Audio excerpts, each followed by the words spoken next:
ನಮಸ್ಕಾರ. ಹೊಯ್ ನಾವು ಕುಂದಾಪುರದವ್ರು ದುಬೈಯಿಂದ.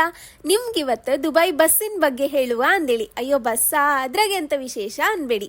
ನಮ್ಮ ಬದಿ ಈಗ ಗೌರ್ಮೆಂಟ್ ಇದು KSRTC, ಬೆಂಗಳೂರು ಬದಿ BMTC ಇತ್ತಲ್ಲ, ಹಾಗೆ ಇಲ್ಲ ದುಬೈ ಬಸ್ಸಗೂ ಸುಮಾರು ನಮನಿ ಇತ್ತೆ. 2 ಬಸ್ ಜಾಯಿಂಟ್ ಮಾಡೋದು, ಉದ್ದ ಬಸ್, ಡಬಲ್ ಡಕ್ಕರ್, ಸಣ್ಣ ಬಸ್, ದೊಡ್ಡ ಬಸ್ ಅಂದೇಳಿ ಸುಮಾರಿದ್ದು. ದುಬೈ ಹಂಗೆ ಎಷ್ಟೇ ಕಾರು ಟ್ಯಾಕ್ಸಿಂಗೆಲ್ಲ ಜನ ಓಡಾಡ್ರು ಬಸ್ಸಿಗೆ ತಿರುಗುವರೇನ್ ಕಮ್ಮಿ ಇಲ್ಲ.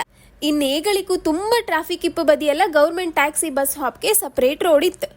ಇಲ್ಲಿ ಕಾಣಿ, ಇದು ದುಬೈ ಬಸ್ ಸ್ಟಾಪ್. ಒಳಗ್ ಹೊರ ಒಳ್ಳೆ ಆರಗಾತ್, ಬಿಸಿಲಿಂದ ಮನಿ AC ಹಾಲ್ ಹೋಗದಾಗತ್ತ. ಇಲ್ಲಿಪ್ಪ ಟಿವಿ ಹಂಗೆ ಯಾವ ಬಸ್ ಎಷ್ಟು ಗಂಟೆಗೆ ಬತ್ತಂದೇಳಿ ಸ್ಕ್ರೀನ್ ಮೇಲೆ ಬತ್ತಾ ಇರುತ್ತೆ. ಇನ್ನು ಬಸ್ಸಗೆ ಬಸ್ ಸ್ಟ್ಯಾಂಡ್ ಹಂಗೆಲ್ಲ ಎಂತ ಮಾಡೋಕ್ಕಾಗ ಈ ಬಸ್ ಹಾಪ್ ಬಪ್ಪು ರೂಟ್ ಇದು ಮ್ಯಾಪ್, ಮತ್ತೆ ಇಲ್ಲೆಲ್ಲ ಬಸ್ ಮೆಟ್ರೋಗೆ ಓಡಾಡೋಕೆ ಒಂದು ಕಾರ್ಡ್ ಇರುತ್ತೆ. ಅದ್ರ ಬಗ್ಗೆ ಎಲ್ಲ ಇಲ್ಲಿ ಮಾಹಿತಿ ಹಾಕಿ. ಇನ್ನು ಬಸ್ ಸ್ಟ್ಯಾಂಡಿಗೆ ಬಂದು ನಿಂತ್ಕೊಂಡ್ರೆ ಯಾವ ಬಸ್ ಎಲ್ಲಿಗೆ ಹತ್ತೇನಂದೇಳಿ ಯಾರಿಗೆ ಕೇಳ್ಕಂದೇನಿಲ್ಲ. ಇಲ್ಲೆಲ್ಲ ಟಚ್ ಸ್ಕ್ರೀನ್ ಬೋರ್ಡ್ ಇರುತ್ತೆ. ಅದ್ರಾಗ ಒತ್ತಿ ಯಾವ ಬಸ್ ಎಲ್ಲಿಗೆ ಹತ್ತಿ ಎಷ್ಟು ಗಂಟೆ ಅಂದೇಳಿ ಎಲ್ಲ ಮಾಹಿತಿ ಸಿಕ್ಕತ್. ಬಸ್ ಬಪ್ಪು ಹಾಪು ಟೈಮ್ ಯಾವ ಬದಿ ಎಲ್ಲ ಹತ್ತಂದೇಳಿ ಕ್ಲಿಯರ್ ಆಗಿ ಗೊತ್ತಾತ್. ಇನ್ನೊಂದು ವಿಷಯ ಗೊತ್ತಿತ್ತಾ, ಇಲ್ಲಿ ಬಸ್ ಕಂಡಕ್ಟ್ರೇ ಇರುದಿಲ್ಲ. ಹೋಯ್ ಹಾಂಗಂದೇಳಿ ಡ್ರೈವರ್ ಕಂಡಕ್ಟರ್ ಕೆಲಸನೂ ಮಾಡುದಿಲ್ಲ.